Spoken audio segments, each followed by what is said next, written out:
With this candle I do delight. I invite the divine into my life. Deep within my flame burns bright.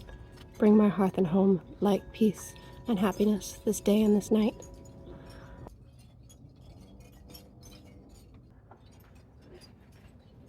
Welcome to Witch Sticks. My name is Carly. Let's get cooking. Or rather, grilling. Good morning. So I hope you caught that I said I was grilling today. We are doing a 2-for-1 special. Today I am making flatbreads, or otherwise known as kulchas. Apparently it is a Persian flatbread, but sometimes it's known as other things similar to naan in India. And then we are also going to be grilling steak later. Yum. This is going to be my lunch, so let's get going because this dough needs a while to rest. Okay, first thing we're going to do is bloom the yeast, and it says 1 package of active dry. There is active dry, there is instant, and then there's baker's yeast. Baker's yeast is freshest, and it's also kind of temperamental to use. Instant, you don't have to do this blooming technique. You can drop it right in with the rest of the flour and whatever ingredients you are using. Active dry, you need to let it wake up. So, gonna give it a little stir.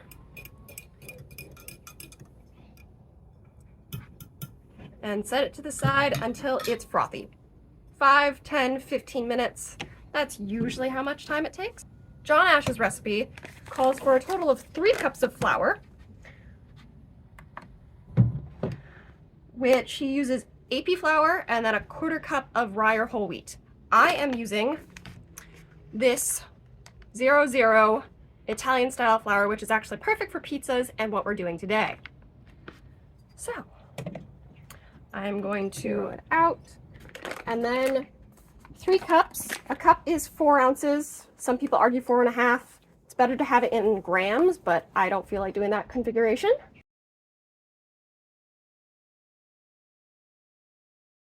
So it is going to be, supposed to be 12 ounces of flour.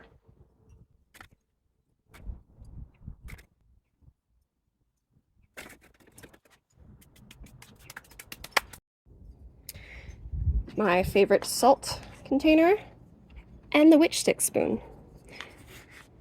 And now we need 2 teaspoons, which this is a very hefty teaspoon, so I'm probably going to do 1.5.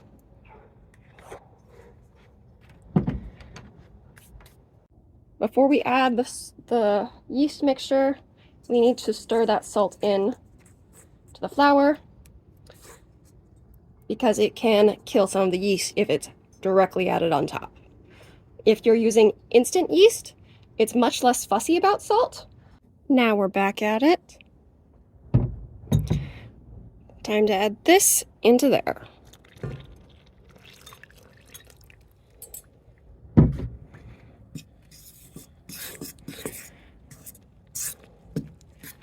John Ash specifies you can do this with the paddle attachment, but I find it easier to just do it with a fork, because it is so easy to clean a fork.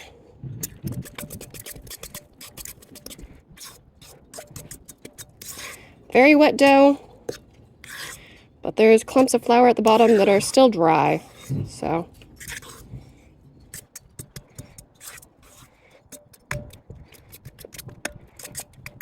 okay. Everything seems to be hydrated. Already smells yeasty too. So, going to clean off this fork. Look how easy that is clean. Rinse it off and then throw it in the dishwasher. So much easier.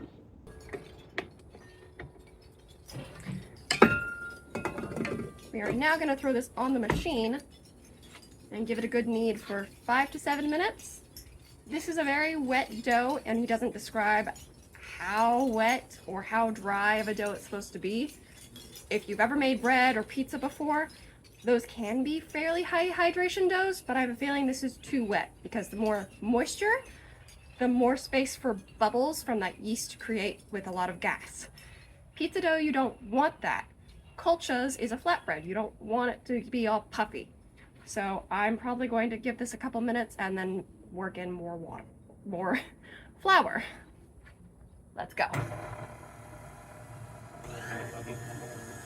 Medium speed on my mixer, and the table is gonna shake.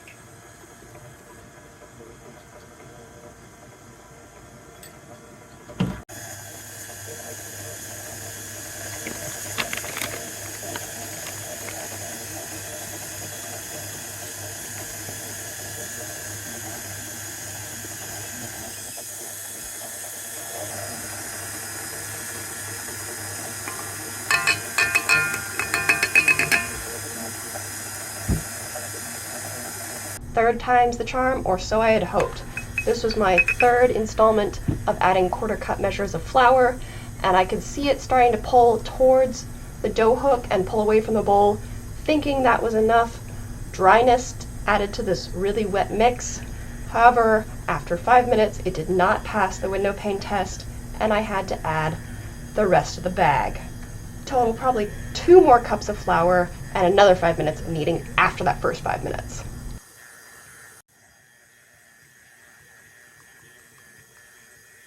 You see how it's now pulled away from the sides of the bowl and clinging to the middle?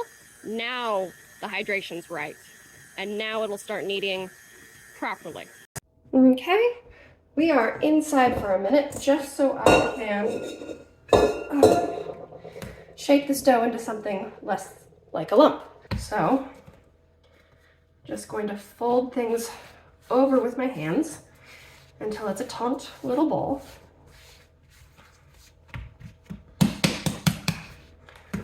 Grab some olive oil, lube it up pretty well, and then plunk her in. And this is a wet towel. I've been using it to clean my hands from all that wet, sticky dough. And I'm just gonna lay it in there so that it's slightly touching the dough. And then this is going to sit on this counter, not outside in the 80-degree weather, but on this counter in 75-ish degrees for about an hour until it's doubled.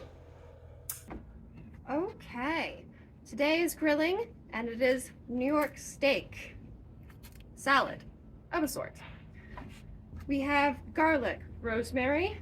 We are going to be pestle and mortaling some peppercorns, salt, olive oil, steak.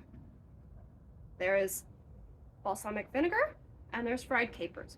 But that is the basis of our flavors, and that's it. Truly Italian, truly simple.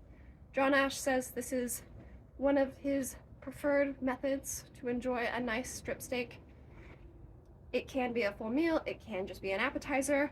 I'm excited to try it for lunch, along with our colchas. So let's get started.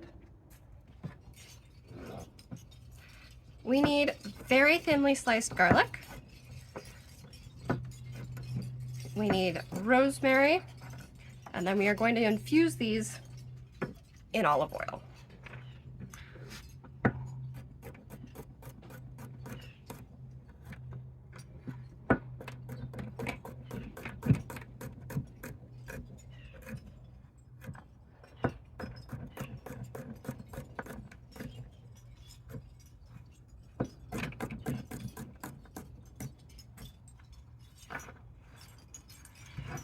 That's good enough.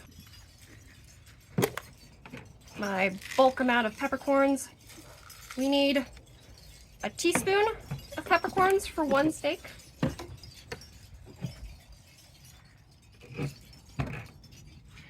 And I would show you how to mortar and pestle it, but it's gonna pop right on out of there. So my favorite way is to just close my hand over it and then mortar as best you can. And now it's crushed peppercorns. If I wanted to go further, I would, really pummel it. Okay, back inside because it's too warm. We are going to do a good glug of olive oil. Turn the heat on. And add all that garlic. And then we are going to slowly fry this garlic and infuse the oil together. And then we will add our rosemary and peppercorns. Let it sit, and that is our infused oil. Okay, back at the stove again. Fried capers. Jonas says they take on a different level of flavor when they're fried, and that makes perfect sense to me. I'm only doing one steak, but I love capers, so I'm probably going to take about 2 tablespoons out of this. He says you want to drain them really well because oil and water do not mix, especially hot oil, which I'm going to get going. I am reusing that infused oil just because it's going to give it more flavor and a little bit of salt to its own usage. Okay. Draining these little guys really well. If you didn't know, capers are a berry, an unripe berry. Kind of like peppercorns are the berry of the plant. And people pickle them, which is why they're really salty. And then they are nice and soft and have this little extra flavor bite to them.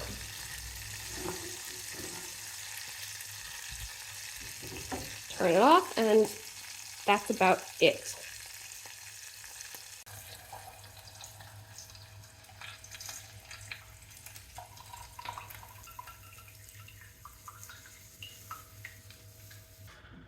Okay, our infused oil is really nice looking.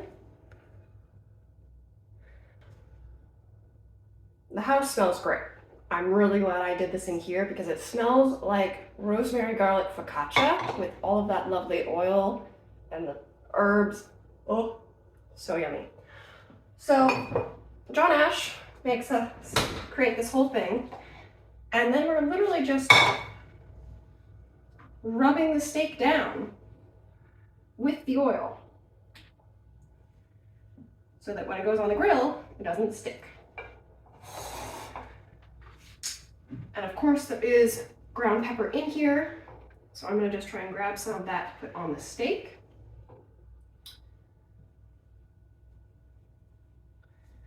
That is a lot of oil, but it will keep it nicely non-stick, which is exactly what we want.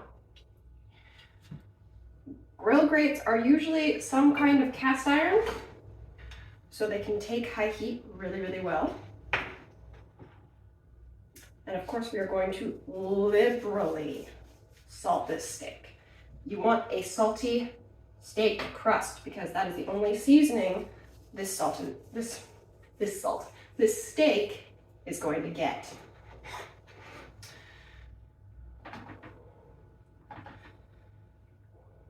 Yeah, very nice. To the grill. Time to clean the grill, and first thing, get it on.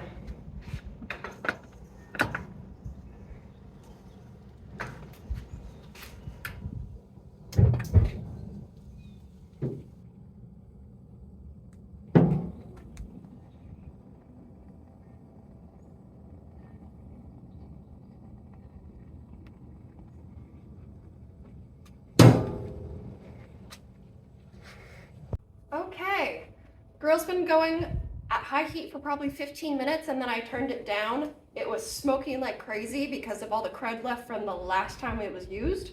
That's totally fine. And now it's time to open this up and we'll get to cleaning.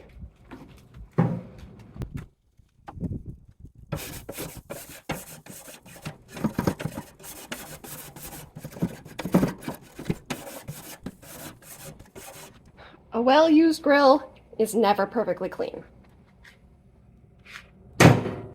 Time to fire up this puppy. So John Ash suggests that you have one burner higher and one burner lower, especially with so much oil on the steak.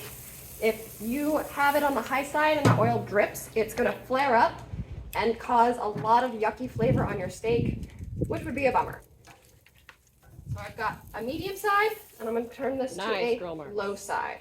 We're going to set it on the low side, half turn, Leave it there for a couple minutes, turn it to get good grill marks, and then a couple minutes later we'll flip it and do the same thing. In all, we want about 5 to 7 minutes of cook time, especially for a steak this thick.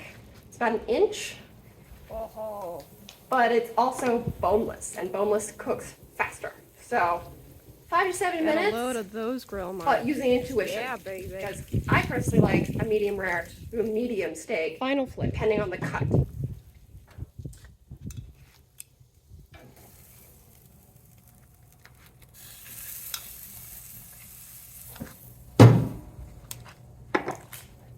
All right, I've got a clean cutting board. Time to pull it.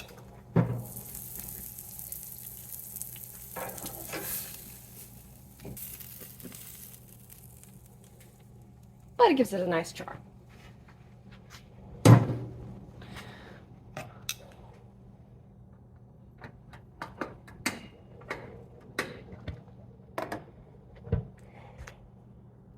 Into the house we go. So back inside, normally you would want to tent this steak and let it rest for a couple minutes before you slice into it. I'm not going to tent it because I'm going to leave it at room temperature for a steak salad while we prepare the colchas and get those on the grill as well. It is back to our colchas. The dough has risen twice. We're going to punch it down and then reform it into a ball and let it sit another 45 minutes for a second fermentation.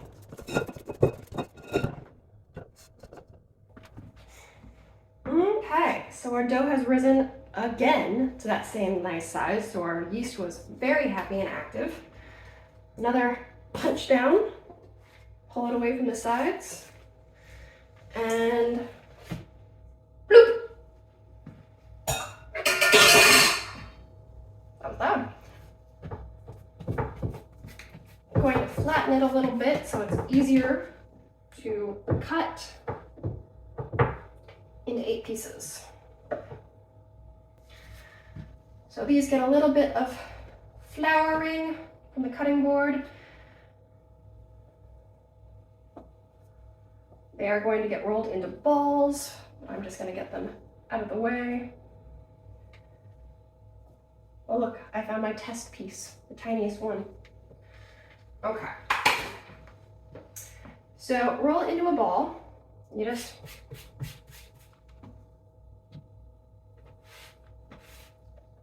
find a non-floured surface, cup your hand, and then just make a rolling motion, and it will pull itself into a ball. And I might have a little too much flour on these because it's not quite holding on to the dough, or the board.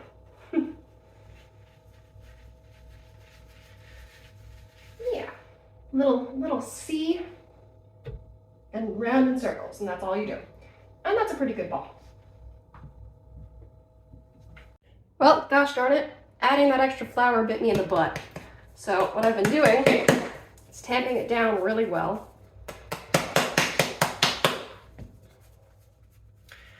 Trying to find some sort of flour, even stretching it maybe, and rolling it under itself, and then kind of smooshing it into a ball shape. That way it'll grab on this surface, and then I can hopefully get that C going. Doesn't always work, but it works better than what I was dealing with before.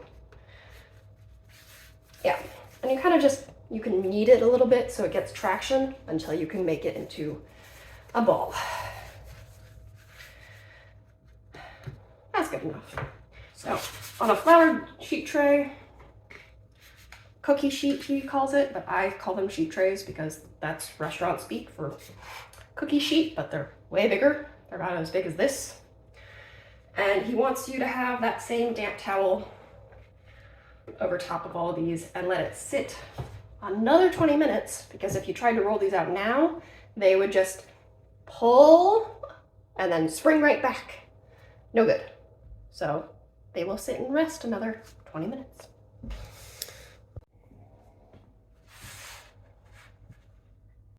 Ah, yes, randomly starting to roll out dough. But you see, there was a little bit of shenanigans in the kitchen, so I forgot to introduce the fact that you have passed 20 minutes and now it's time to roll out all 8 pieces into about a 7-inch round disc as best as possible with a good amount of flour because these do get sticky the more you roll them out from the fact these doughs were too high hydration. After we roll them out, it will be time to grab our oil and sheet tray of doughs and head out to the grill. Back outside of the grill, it has been rip-roaring hot on high heat. I have them both turned down to medium. I'm going to turn one of them down to low. Again, we're going to be grilling on the low side because otherwise it's going to be a hot mess. My doughs are all rolled out. I need to brush each one with oil and then flip that oiled side on the grill. It should puff immediately. Flip it over, add our cheese mixture, and then let it finish cooking, and it's done. I've got a fresh sheet pan as well to put them away when they're done. Let's get cooking. Grilling. Oh, please don't tell me you're sticking to each other. No. Okay. Up the grill goes.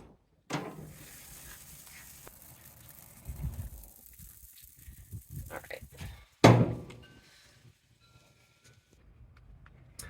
And let's check. Yep, bubbling.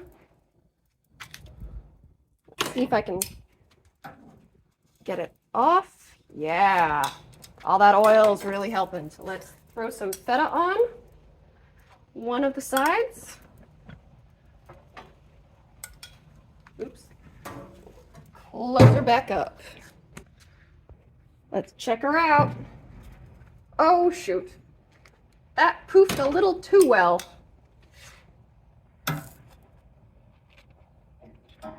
I mean, not quite the flatbread I was looking for. All right, this is still doughy in the middle. I'm gonna put it up here and close her up. So long as this is sitting around 350 to 400, I'm gonna be happy. Let's check our second one. Nice and poofy.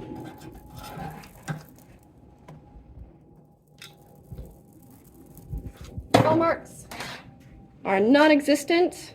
However, I'm gonna do something different instead of adding the mix right after, in case it poofs like that and wastes half my mix. Well, you'll see. Let's check her out. Oh, this one's not poofing as much as the last one. That's okay though.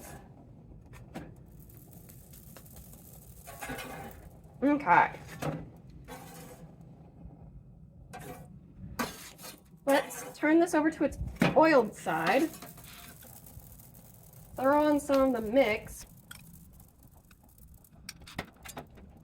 Close it up. Oh. And then throw it on there.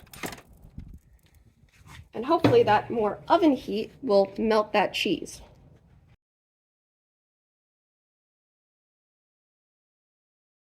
Let's go in with another dough.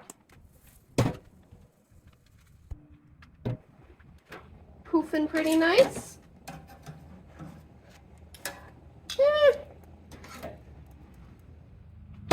Probably by the end the grill marks will get there. All right, I'm anxious. That's definitely got the flatbread look.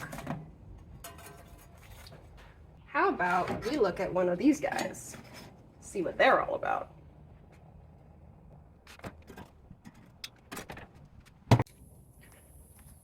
It looks too good, and ooh, never mind, can't touch it, it's really hot still. All right. Well, it turned into a funky shape anyway. Oh well.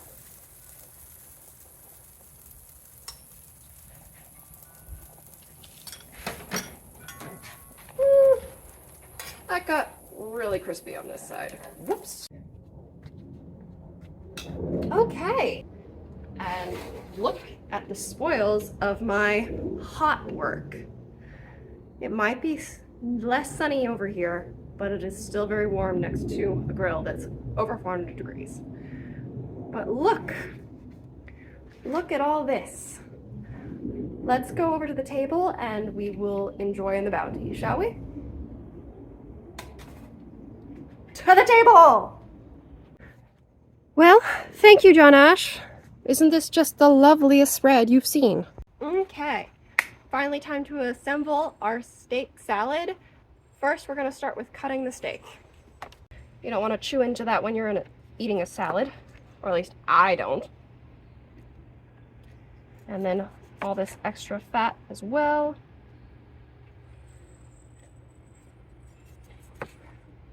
Along with some of that silver piece that is very chewy and tough. And then cut it against the grain.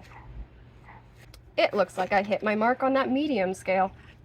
I'm pretty damn proud of that. Best part about being the chef? You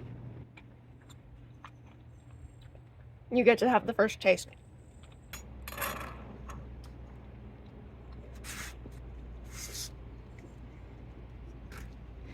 Nice bed of arugula.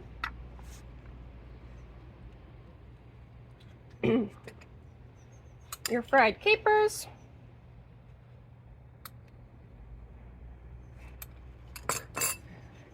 The last of that oil that we had made way earlier in the day.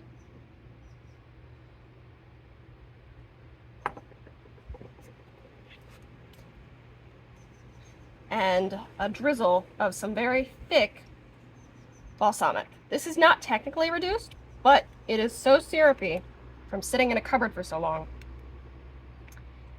I'm gonna say it's pretty darn tootin' close to it. Well, considering that I made all this in one afternoon and I get to eat it, I'm pretty excited. So let's just dive in to this salad affair.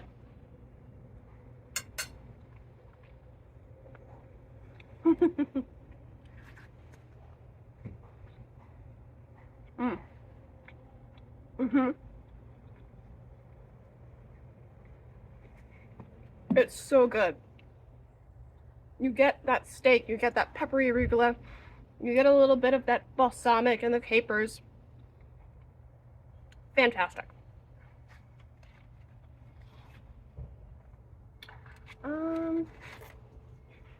Yeah. Some of these were a little softer and some were a little bit more hard baked. I want a soft one. I've waited all day for this. I deserve it. I'm pretty excited for this. Oh.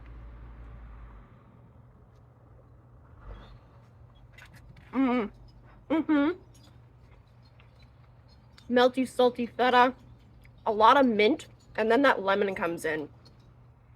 And that chew of the bread. That's really good too. Well, this is Witch Sticks. You've seen me grilling today. I will see you next time. Hopefully flying on a broom. Have a good one, guys. Thanks for watching.